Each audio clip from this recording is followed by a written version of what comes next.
Welcome into episode 189 of the Skate Podcast. I'm Brian D. Felice, joined by Bridget Prue and Scott McLaughlin. Bruins take a 2-1 series lead over the Panthers. They bounce back with a very solid 60-minute effort in Sunrise. They win 4-2. There was a ton of speculation Friday morning about what lineup the Bruins are going to ice, with certain guys not making the trip, certain guys battling injury. It was an absolute blender of line combinations at morning skate. And then there were more surprises when puck dropped, because Linus Ullmark ended up starting when the thought was Jeremy Swayman, and David Krejci's a last-minute scratch. So the Bruins win this game technically without their top two centers in the lineup, and they kind of got back to that lunch pail mentality and were able to take a series lead. Yeah, they're fucking with us. They're fucking with us because they, in the post game, Montgomery said he was pretty sure Krejci wasn't going to play. Yet went through all the morning practice, was on lines with people. The lines were based off of him being in there, but I'm pretty sure they knew he was most likely not going to play. Ullmark, that's the question that I don't know. Game time decision usually indicates an injury. And I think last podcast, we all agreed that he probably wasn't 100%. Even though he was still good enough to go, he maybe was at 90, 95%, not 100%. And I think that's where he was ahead of Friday's game as well. But the gamesmanship continues, and it's like we talk about the information we have, and we do the best with the information that we have. But a lot of it has been smoke and mirrors in the playoffs. And, Bergeron, the big news this morning from before the game was that Bergeron did not travel to Florida. He won't play 3 and 4, if you read between the lines, and that he's, quote, likely for game 5. But I still don't know if I believe that after all the stuff that we've heard. And I also want to say, before we get into the game, because the Bergeron stuff happened before, I am more and more convinced that it is a head injury with him, and the lack of travel. You're not supposed to travel with a concussion. Montgomery is saying it's something that Bergeron dealt with before after the Montreal game. Bergeron has dealt with several concussions before, and saying he knows how to deal with it. And we all can recall that horrible hit to Bergeron that knocked him out, the biggest concussion of his career, where he had to get taken off the ice. And the more I think about it, the more I think that his upper body injury has to do with a head injury. And the timeline kind of checks out too, because with a concussion, 2 weeks, you can come back usually. And also with the information that he wants to play, and I'm sure the team wants to get him back in there, but you have to get cleared in order to play after a concussion. So there's a lack of clearance that he's getting. That's my speculation. That's not based off of hearing anything from anyone. But I think just the more things are said, the more it makes sense that it's a head injury to me. I don't know. You guys can react to that if you want. And Scott, you brought this up last podcast, actually, that if he doesn't travel, maybe it's a back or head injury. And I was saying, oh, why wouldn't he travel? Well, that was one of the main reasons why he wouldn't. Yeah, I mean, he's dealt with a lot of upper body injuries, so it could really be any of a number of things. That is certainly one possibility. We also know he had elbow surgery a couple years ago. That's another rumor that's popped up. He's had a sports hernia before. That would that would qualify as upper body. So there's a bunch of different things. He's had rib injuries. Like there's so many things it could be, that's not really the main thing that indicated to me that it was, what it was. Like, obviously, he could have traveled if it was one of those other things, and he could have been there in the room, which would make sense if he wanted to be there in the room. And there's reporting after the game that he was texting Chris Kelly what he thought should be changing and X's and O's and different things in between periods. So it would make sense that he traveled, even if he wasn't going to play, if he was okay to get on a flight, which you're not if you have a concussion. Yeah, I mean, it's definitely possible. I don't really do speculation, and I don't know anything. So, it's certainly as likely as anything else, I think. But we're not going to know until or unless someone tells us. Maybe Bergeron will say once he returns, but No, sometimes there's no way guys he's do. going to say that.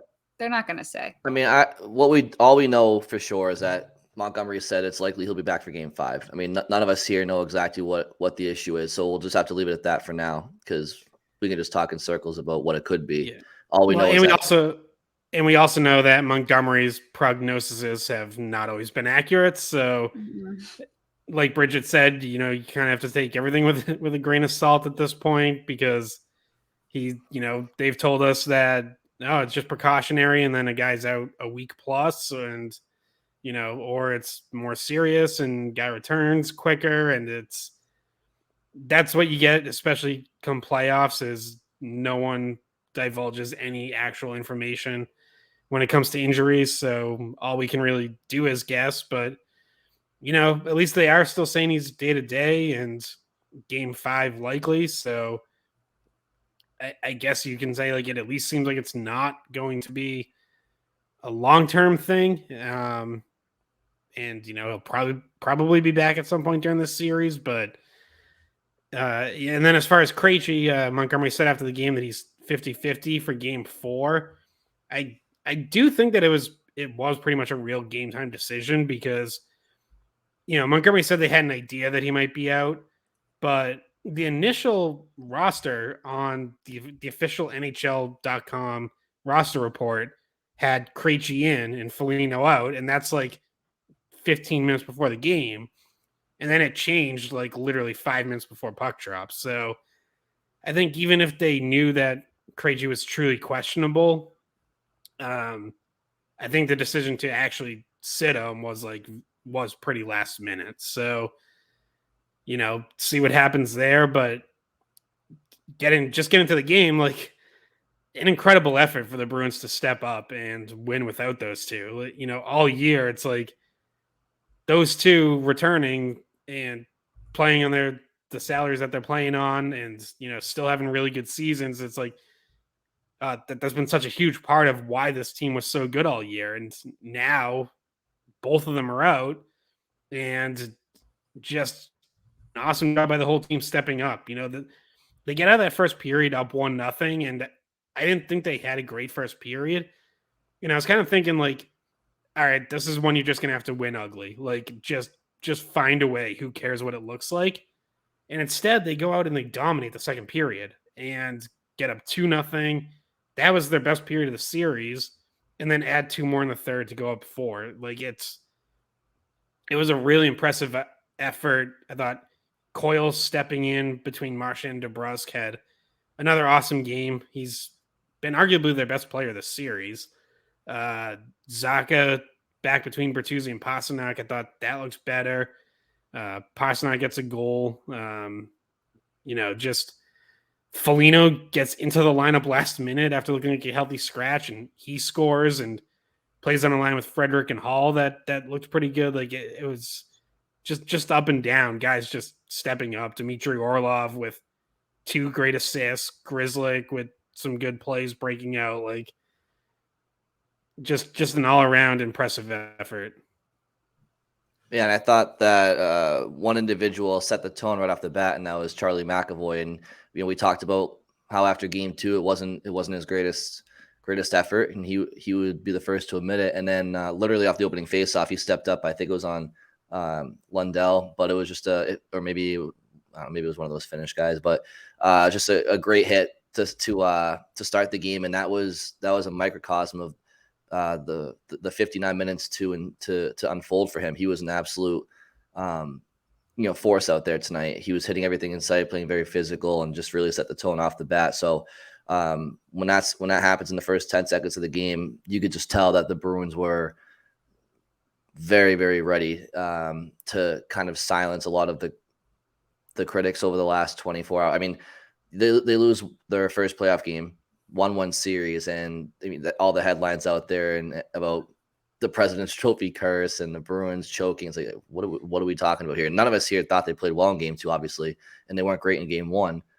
but there was a lot of hysteria over the first loss. And like I said, lunch pail mentality. They played a lot without Bergeron and Krejci down the stretch. So this group was kind of used to those guys not necessarily being there in recent weeks. And I think that was probably a reason why they weren't so panicky. But the future of those two guys in the lineup is uneasy right now, but huge win for them to at the very least now leave Florida very least 2-2. There's going to be no threat of going down 3-1. No, just they alleviated a lot of potential headaches by getting this win right out of the way. Yeah, and I would say that the quote unquote hysteria that was going on this morning, Friday morning, was and among us and maybe among other people that follow the team really closely, didn't have to do necessarily with thinking they were going to go down in the series for sure, or that Florida had a specific advantage with Bergeron out. It had to do with all of the question marks. And that is why it's been I think that's why probably the Bruins are the most interesting team in town right now. Celtics lost today, by the way. So their series they're not sweeping. It's 2-1 with Atlanta, but the Bruins were the more interesting game of the three games. The Celtics played, the Red Sox played, because there were so many question marks, and there turned out to be another one that we didn't even know was coming with Krejci. So it was who's going to play in net, what are the lines going to look like? Is Montgomery doing too much? Is he changing the lines too much? How's the back end going to respond? What's the defense going to look like? It was just, there was so many question marks ahead of the game. That is what the panic, I guess you could say, was about. And I don't think it was necessarily that people thought they were going to lose, but when you look at the lines, the way that they came out in warm-ups or morning skate, I should say, some of these lines are lines that they have never had before. So it's kind of warranted to question and to talk about and to have that be a topic of conversation with all the different things that, it's not their optimal lineup. That's just a fact. They put it out there, and that line with Coyle, that top line with Coyle in the middle worked. And that's because Charlie Coyle, like a few of his teammates said, played like a beast. And, he has had a very solid series. And I will say Taylor Hall had another good game as well. So the question marks remain after the game because we still don't really know the answer to what Krejci's upper body injury is. Even though I just speculated about what Bergeron's could be, we don't really know. And why was Ullmark a game time decision? So we still have all this intrigue going into it. And I know I really just kind of avoided talking about the actual game. So I'll get into that real quick at the risk of talking for too long. First period, I thought they got outplayed pretty bad. And I was sitting in my chair going, they're going to lose this game in the first period. Even though they scored first, they had the lead. I did not think that they had a really good first period. Second period, they outshot Florida 12-4. And was a much better period, like Scott mentioned, maybe their best of the series. I think I saw someone tweet the best of the season. I wouldn't go that far. But they looked better there, and then they were able to close it out, even though they gave up 2 late goals. They had a 4-0 lead, and it kind of looked like Ullmark was going to get that shutout, which goes away. And I don't think I'm crazy for saying this, 4-2 was probably a better way to end the game, because 4-0, you're looking at another bloodbath. Like at the end of game 2, where the score is out of reach and teams know it's out of reach with a few minutes left in the game, it just becomes brawls and apparently chokeouts and what have you. And they have to call the game. Like, I'm glad it was a 2-goal game with a few minutes left rather than a 4-goal game in terms of health, because sometimes that's when guys run at each other or take cheap shots, whatever. Yeah, and you still saw a little of that before the Panthers did finally score, where, McAvoy throws a clean hit and Barkov just straight up tackles him, and then Montour takes a 10-minute misconduct like that. So it was kind of starting, and then cooled down, and no one gets hurt or kicked out or any suspension. What is going on with the choking? What's going on with the choking? Can't we get the punching was always acceptable, but now all of a sudden we're choking each other. Like Frederick is getting choked by Lomberg in game 2, and now Barkov comes over and tries to choke someone, and I'm just so confused. When did choking become part of what goes on after the whistle? Like, we're trying to choke people out now, and that's one of the things that maybe they should start reviewing that for, supplementary discipline, because that's crazy. That's dangerous. Well, someone had to be a pioneer. No one did licking before Marchand either. So, but luckily it's going to start with someone. I don't know. They got to get that under control, because we're used to face washes and punching and whatever after the whistle. But can we stop choking each other out? Let's stop doing that. Well, one thing that we can probably keep hoping for is for Taylor Hall to keep producing the way he is. I don't want to overlook the goal that he scored early on in the first period. I mean, there was every reason in the world for Florida to keep the momentum going from game 2, considering the injuries the Bruins have and just kind of how fragile they may have appeared going into this game. And clearly they weren't that. That was just perception going into this game, because they came out rock solid. But for Taylor Hall to get that goal early on, it just felt like it was just really, really important for this team and for him. And what I love about it is I just thought that they were way too cute, way too finesse. They weren't simplifying their game. I felt like in Boston, at least not consistently enough. And oftentimes you see guys looking for the perfect shot, the perfect, scoring chance. And that was not the perfect scoring chance for Taylor Hall. He threw the puck at the net with a little bit of a screen by the defenseman, but found a way in. And so just your opinions on him kind of kickstarting the team, at least offensively tonight. Yeah, and I loved that the way that goal started, and I think basically all their goals started with forwards helping out in the D zone. That shift, it's Hall and Frederick at one point were both below the goal line in the D zone helping out. They get the puck out, transition the other way, Orlov with the pass up to Hall, and like you said, a little bit of screen using the defenseman, probably a shot line should have stopped, but it's a good shot. It's a good chance to take.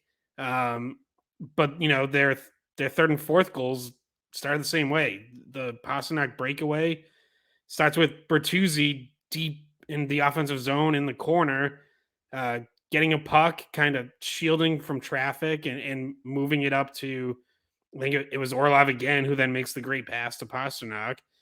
And then the fourth goal from Foligno, that starts with him below his own goal line, helping out. He helps, I think it was Orlov. He helps him win a battle below the net, gets up to DeBrusque. He gets up to Hall, and then it's back to Foligno for the finish. Like, that commitment in the defensive zone to kill possessions and get the breakout going, didn't see enough of that in the first 2 games. Like, that's, when we were talking about problems for them, it was they're spending too much time in their own zone. They weren't winning pucks back. Their breakouts and transition games just wasn't there. And I thought you saw them doing that work in game 3, and they got rewarded with several goals coming directly from that work. Yeah. No, Taylor Hall was hunting pucks. He was picking off passes. He was using his speed to his advantage. He set up that Foligno goal perfectly. You kind of have to be happy for Foligno, the way that he was able to play in this game, knowing that he, for most of the day, probably thinking he wasn't going to play, and coming and being a veteran and scoring that. But on the Hall goal, yeah, that's a goal Lions should have had. And now we see that it kind of seems like they're going to make a change in net. For game 4, I feel like Lyon is out.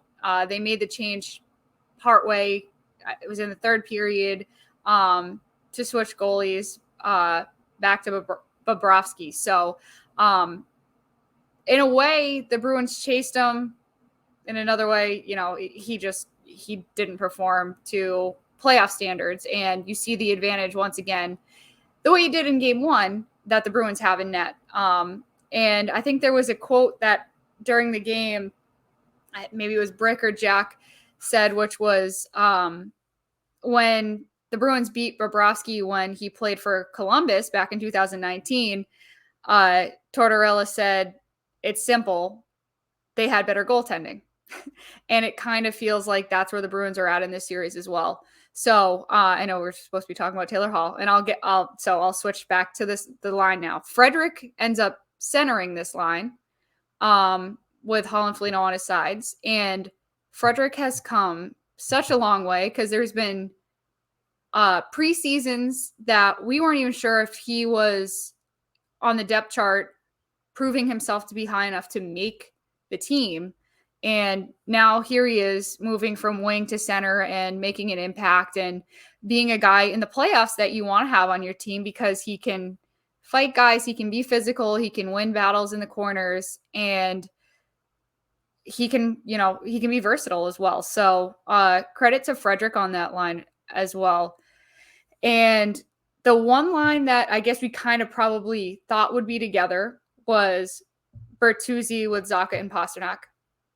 That was the only line that really made sense to go to after there was that failed experiment with Krejci, and it turns out Krejci wasn't able to play anyway. So how did you guys think that line played? The second line, the second line, even though really I feel like that's your first line with Bertuzzi, Zacha, and Pasta. Well, better than they did with Krejci in that spot. I guess that's the easiest way to put it. I thought that obviously the Pasternak goal in the third period is going to go a long way for his confidence.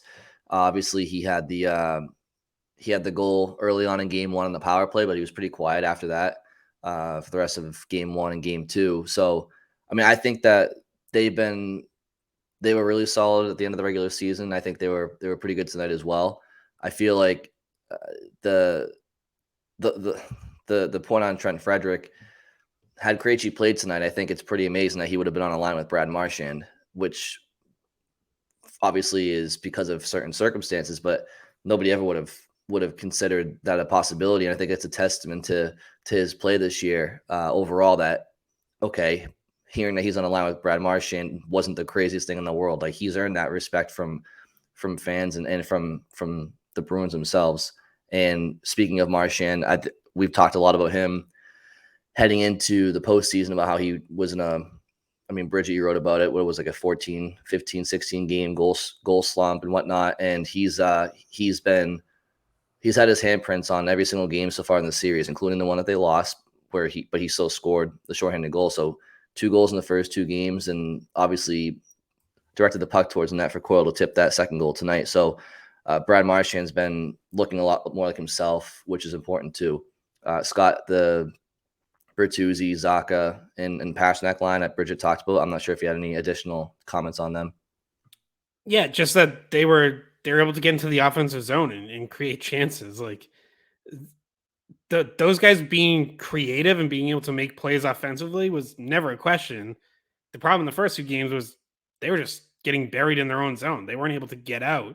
They weren't able to get going in transition. They weren't able to set up offensively. Today they were, and I think Zacha helps. Like, maybe it's, because Krejci is battling something. He's not himself. Who knows how much that's affected his play, but that line just was not winning possession. I thought they did a better job of that tonight, and Pasternak ends up with 7 shots on goal and 13 shot attempts. And, wasn't it just 1 shot in game 2, Scott? I know it was 1, 5, and 5 shot. It might have been 2 total. But yeah, I mean, you saw Bertuzzi set him up for a couple chances. Pasternak, could have easily had 2 or 3 goals this game. He gets the 1, which, Brian, I agree with you. Like, that, is probably a confidence booster to see one go in. But yeah, I thought that line played pretty well and got better as the game went on. I didn't think anyone was really great in the first period, as we already touched on. But as the game went on, that line, I thought was making an impact. I think they fixed what they needed in terms of the 2 parts that were together, Bertuzzi and Pasternak. They fixed what they needed to fix from game 2, which were the turnovers. There were some careless turnovers, especially in transition, and we covered it, and not getting back on defense. And that wasn't present in their game. The Bruins in general cleaned up in that area, which they hadn't looked like that the whole season. So to take that out of the game, luckily seemed to be pretty easy. In game 3, they did not do that as much. And I think both Bertuzzi and Pastrnak look better in game 3. Zacha has been good wherever you put him. So it almost feels like, and I wrote my article about Zacha after game 1, and I didn't say this, but I mean, it was like I alluded to it a little bit that Zacha is like the closest thing to Bergeron, and that he's almost like having a second Bergeron. So like you put him in where Bergeron would be, and he does well. You put him in in the center with Pastrnak, he does well, and he's just such a good replacement at center. Now, the problem with game 3, even though you win, is you needed to replace 2 centers. So that's when Frederic comes in, and him being versatile as well helps you out.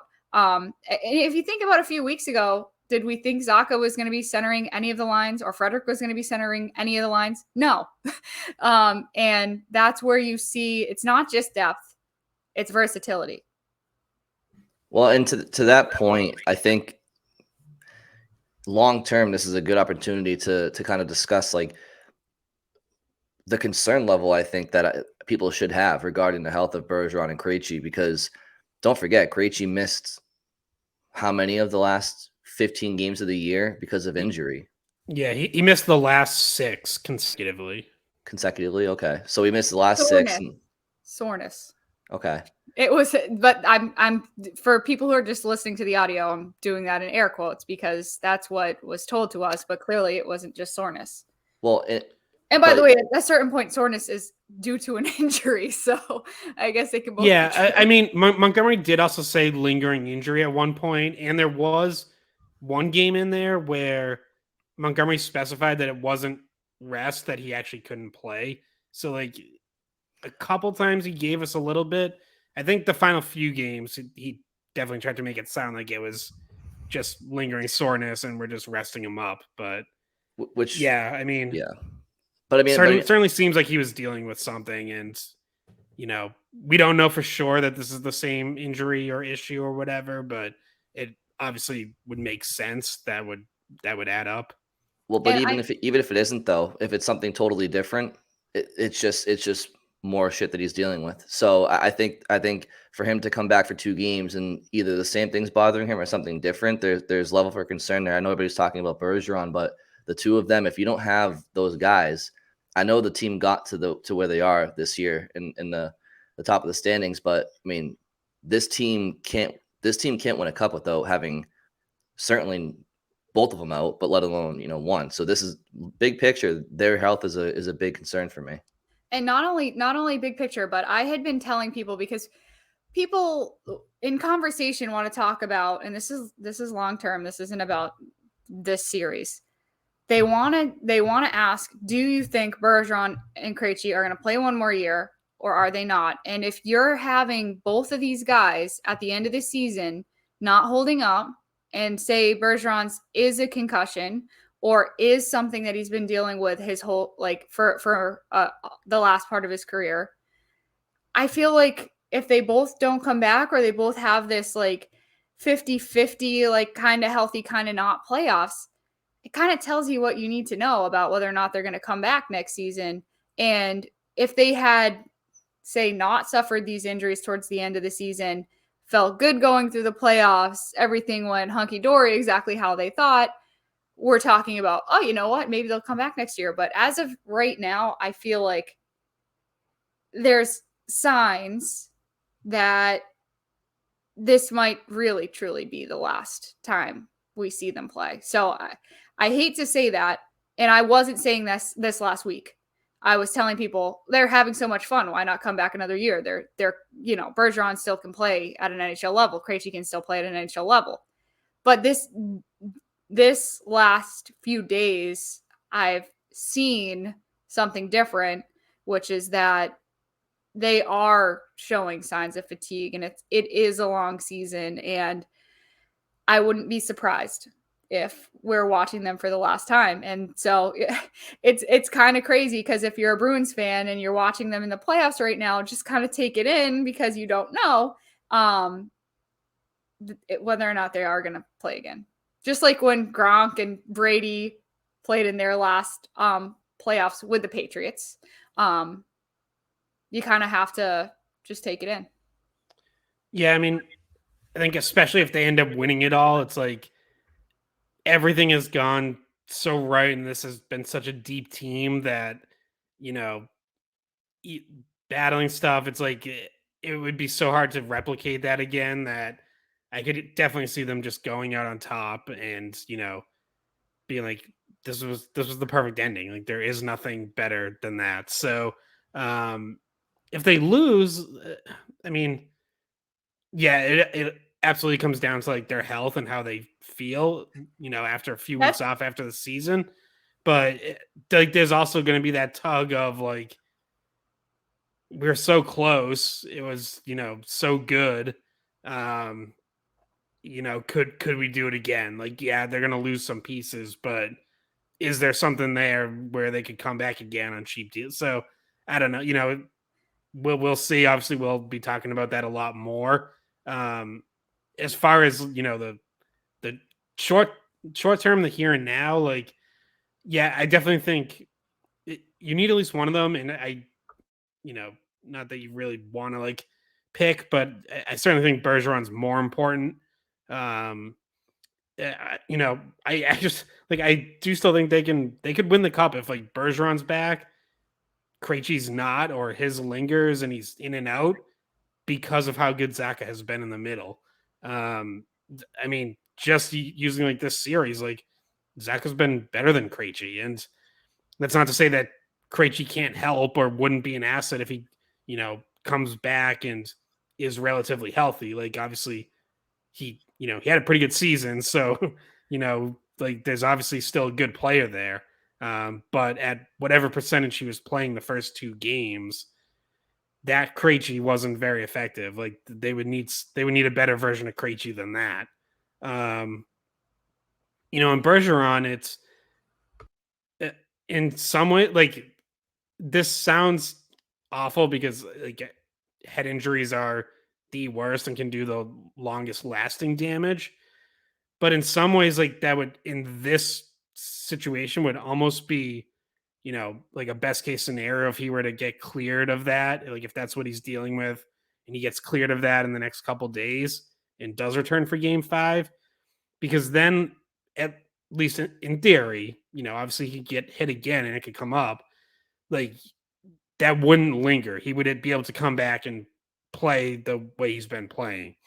Whereas if it's something else, if it's the back or a sports hernia or ribs or whatever, like that can linger and not fully heal. So then you do get into the concerns about, okay, what percentage is he? How effective is he? Do his minutes need to be limited? Like all that stuff. So it's going to be fascinating to see what happens. Like getting up 2-1 is huge. It buys you a little wiggle room. You're not, you know, facing desperation, elimination in the next couple days at least. But yeah, at some point though, like you need those guys, or you need at least one of them. And that they might need it to win this series, depending on how the next couple games go. They're certainly going to need it moving forward as the competition gets tougher. Yeah, I mean, I don't care how good your depth is. You lose your top two centers, and I know Zacha, his ceiling right now is, you wouldn't really, to your point, you wouldn't really miss Krejci all too much. But as for Bergeron, like you can have all the depth in the world. You need to have your top two centers. You just have to have it. So that's imperative. If they don't, they're just not going to get to where they want to go. So hopefully those two can find their way back into the lineup. It's obviously frustrating, I think, for everybody that the two guys you kind of were crossing your fingers for the most to stay healthy this year do until, you know, the end of March into April. And that's unfortunate. But regardless, one guy I wanted to bring up too quickly found his way into the lineup tonight based on morning skate lines with Krejci in those lines. Nick Foligno was going to be the odd man out. Then again, do we know that for sure? Not necessarily, but at least as far as the morning skate lines were. And obviously Krejci didn't dress, so Foligno did end up playing and was able to get a big goal in the third period to make it, I want to say 4-0 on a great pass from Taylor Hall. And Foligno, who worked his way back into the lineup after injury, that's first of all, it is a good sign that he scored. But just how did you guys feel like he played tonight in addition to his goal, which I'm sure will go a long way for him too? Probably pissed off. He probably played pretty pissed off. Sometimes that's when, and I'm not going to lie, in my jobs before, I think I've said this on the podcast before, in my job before when, and I'm not talking about a WEI, but sometimes when I'm doing play-by-play, different employers, if they say something mean to me the game before, I do so much better the next game. And sometimes it's like, I'll show you, like, and I feel like maybe that's what happened with Foligno. It's like, I'm pissed off.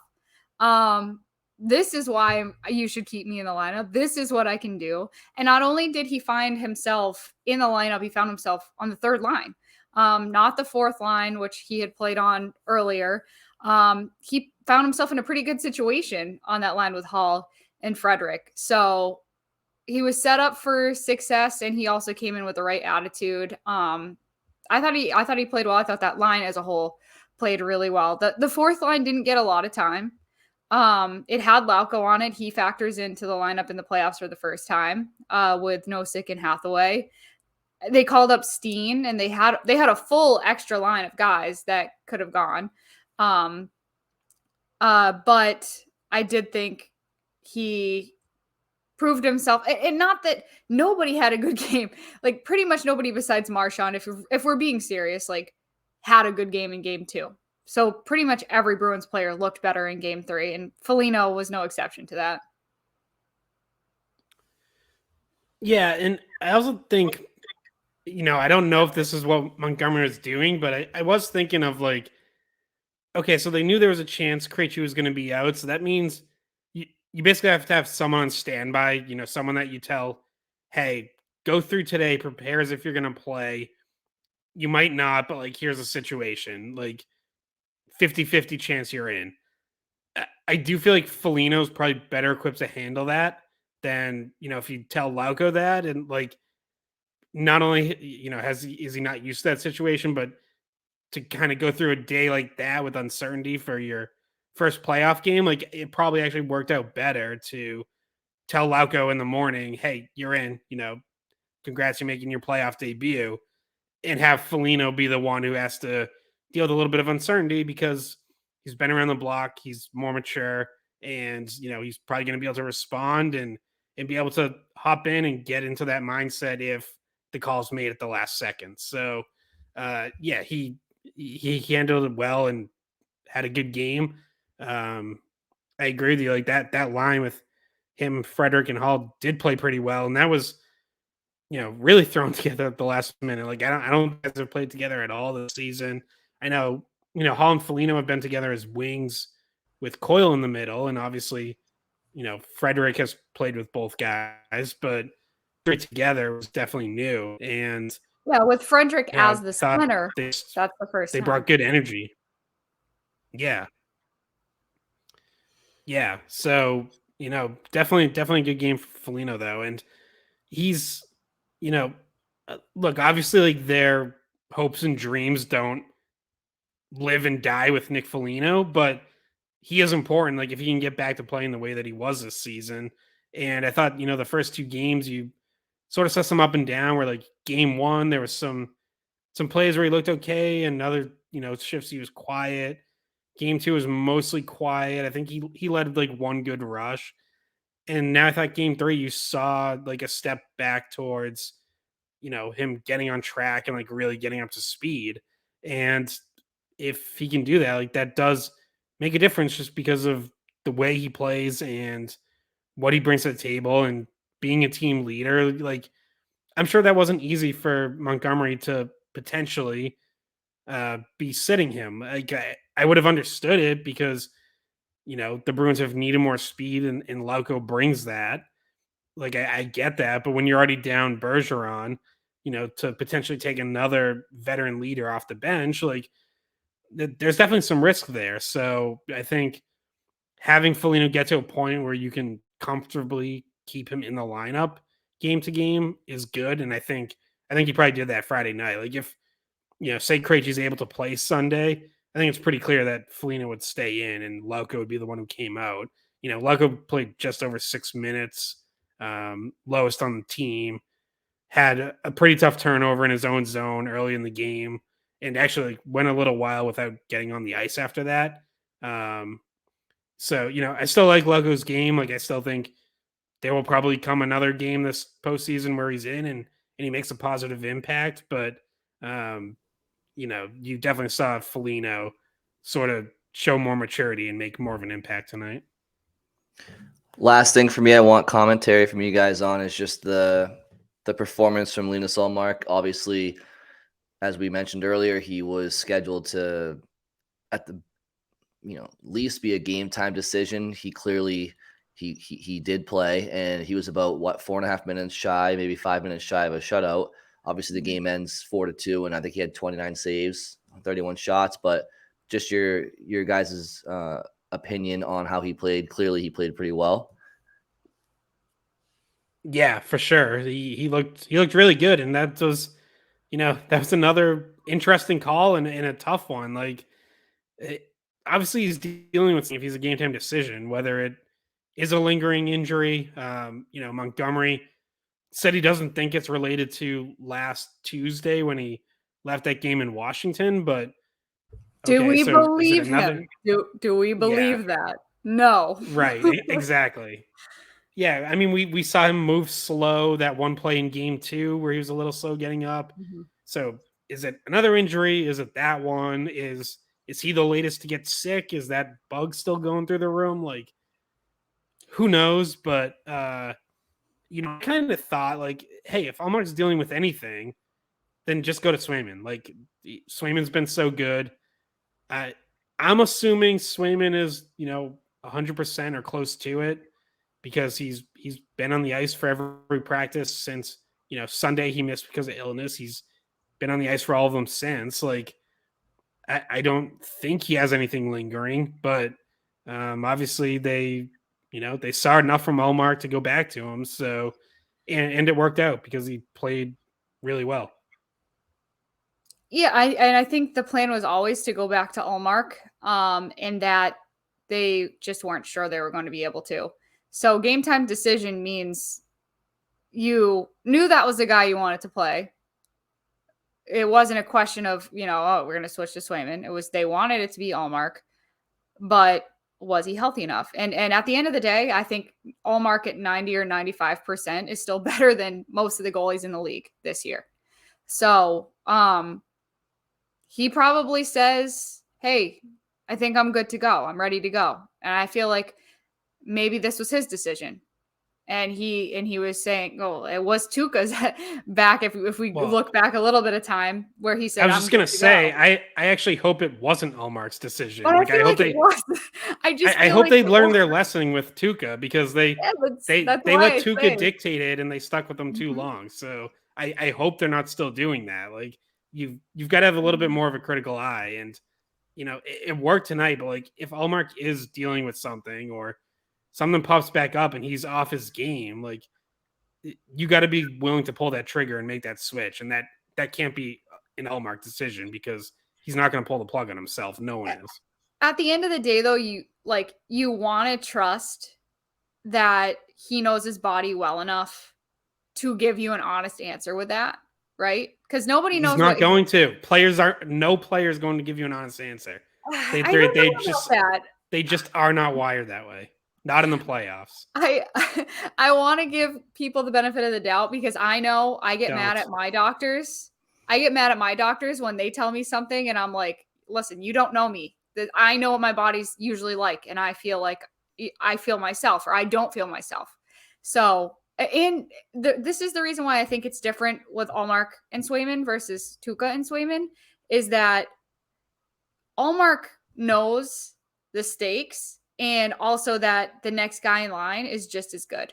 So it's not like a gamble to put the next guy in. And it's not like they have a bad relationship or there's like this thought that, okay, this is a step down.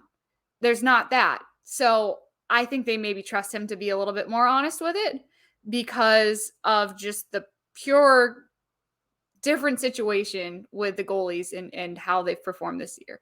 That is just my opinion on it. I think neither of them are 100%. I said that last episode. I think for Swayman, maybe it's the illness. For Ullmark, lingering injury from Washington or whatever they're going to say. I don't necessarily believe. So I think maybe they're both 90% or they're both 95%. And at that point, you decide on which goalie that's at 95% you want to play. And it was Ullmark today. Yeah, I mean, I think obviously Ullmark is not 100% because if you're 100%, you're not a game time decision, right? Objectively speaking. So that's apparent. And I do believe the Bruins would have played 100% Swayman over a non 100% Ullmark. But to that last point you made, Bridget, I feel like there's probably something that is with Swayman too. And so maybe to your point, they're probably both a little bit less than 100%. And if that's the case, and like you said, go with who you want. Because I do believe the Bruins would go with Swayman if he was 100% over a non 100% Ullmark. You made the comment about Ullmark at a 90%, 95% is better than most goalies in the league. That's not the question. The question is Ullmark at 90, 95% better than Swayman at 100%? And probably, honestly, probably not. They're pretty close. So I think there's probably, like you said, there's probably something ailing both of them. But in any event, it worked out tonight. And I guess we'll see how it unfolds going forward. I would imagine Ullmark is in game 4, but maybe not. Maybe they'll start using Scott's rotation idea to kind of keep them a little bit fresher, which that might be possible too. Yeah, and also the turnaround from a Friday night to Sunday afternoon, a little shorter than normal. Not that that's like anything crazy. It's not a back-to-back or anything, but it's something to keep in mind. You're talking about, Ullmark hadn't started 3 straight games since December. I don't know the last time he started 4 straight. It might have been even before that. So, like all kinds of stuff to factor in. But obviously, Ullmark played great in game 3. So performance-wise, no reason to bench him. It's just, what's his recovery like with whatever he's dealing with? Can he the turnaround to Sunday afternoon, is he going to be fine? Does he need a little more time to recover? Like all that. So yeah, should be interesting. Yeah, because usually in the playoffs, you're not talking about resting your goalie, right? You're talking about going with your number one guy. But in this situation, you're thinking, first of all, if Swayman's is illness, that should get better automatically as we get further and further into the series. Like that recovery, there's at least a finite time. You're like, okay, each day this is getting better. We know he's going to put weight back on, or he's going to feel less dehydrated, or when you're coming back from an illness. So theoretically, Swayman could be quicker to 100%, and Ullmark could need a little bit of rest. And the Bruins have the luxury of resting their number one goalie in the playoffs, so they could do it at some point. I'm very tired, and I'm surprised my crankiness did not come out in this podcast. However, there were a few other things I wanted to talk about. I feel like your tiredness and crankiness just led to like a burst of energy right out of the gate. Like, yeah, you were just like, I overcame it. Stop. I did. I feel you're right, because I just started focusing. But there were a few other things, and I'm gonna crash immediately after this. There was a few other things. Grzelyck coming back into the lineup, playing with McAvoy. Do we feel like the changes on defense made a big difference, or do we maybe just feel like the defensemen tightening up their game, their clears, their transition was the bigger deal here? Scott's lagging. Scott, you want to take that? Yeah, sure. I would say both. Like, yes, other guys, everyone kind of cleaned it up, but Grzelyck going in also helped. Like you saw it on the transition up to Coyle on that goal. I think you saw him with a couple other clean breakouts, and like that's exactly what they needed. That's exactly what he brings. And then everyone else, McAvoy, as we already said, is great. I thought Lindholm, was maybe still not great, but better than a little bit better than he had been. Orlov, I thought, had a really strong game. So both the personnel changes and guys just playing better helped. Yeah, I agree with that. Obviously, Grzelcyk helped out. I think he could have gone in for Forbert instead of Clifton, and I think you would have seen the same effectiveness. And I think as a unit, they were ready to play. So I think it's not because Clifton wasn't playing that the D looked better. I think it was because Grzelcyk was in there for somebody. Can I address something that I heard on the radio today, though?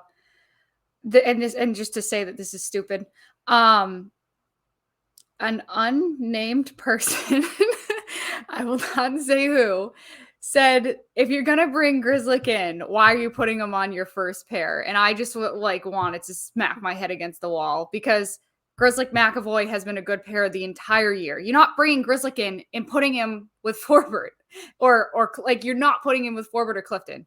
You're not, if that's the guy you're bringing in and Clifton's coming out, where are you putting him? You're putting him with McAvoy. So anybody who was thinking, oh, he's going from seventh man to first pair, like that's great. No, that's just where he's played, guys. Like, I don't know this person. Were you watching the season? Like, that is where he plays. So maybe my crankiness is coming out. What was the second thing you wanted to bring up after Grzelyk? You had a few things a minute ago. Well, also first, just on that point, like one of the things that bothers me is like how hung up people get on how lines are listed or pairings, and it's like, no, like the top guys are still going to play the most minutes, no matter people are making a big deal of like, oh, I don't know about because I heard people on radio today saying too after the morning skate, Trent Frederick on the first line with Marchand and Coyle, and it's like, who cares how they're actually listed? Like that Trent Frederick isn't going to suddenly be playing 20 minutes because he's listed on the first line. Like, the minutes still end up being what they are, and your top guys get them, and how you line up 5-on-5 doesn't. I don't know. People overthink. Here's the sentence, right? Sports talk radio. You don't have to be right. You just have to say something that gets people interested. And so that's where we work. But sometimes it drives me crazy because you don't have to know anything to base what you're saying off of. And people will call in to yell at you, but that's fine because those are still people that are listening. So I don't know. It's opposite of what Scott and I do and Brian. But thank you for mentioning me there. Appreciate that. In terms of journalism, writing, we're not writing inflammatory things, or at least we're not trying to. You might think that we suck, but at least we're not trying to. And there was an angry text on the Twitch chat today that said, we don't listen to Scott anymore because he predicted a sweep. So they're mad at Scott. Well, they don't know what they're talking about. Scott, Scott was just real confident that day. I saw that. Yeah, that person can call into Sunday Skate and rip me. That's fine. Yeah, they might. So what was that final thing you want to talk about, Bridget? I don't know. All right, maybe this is a good time to wrap things up. Then I would say, Scott, do you have anything else you wanted to go over? Considering the fact that he's frozen, I'm going to say I think he's probably good. I don't know. He's either pondering or frozen. There you go. All right, Scott, say what you want to say. Anything left, Scott? You good? No, I didn't have anything. So all right. He's just waving at us like the inflatable. I'm getting a new computer next week. Yay! Hopefully, we're not going to have to deal with this much longer. Yes, hopefully. All right, Bridget. Well, hand on the dial. Bruins play Game 4 Sunday at 3:30. Thank you all for listening. We'll talk to you very soon.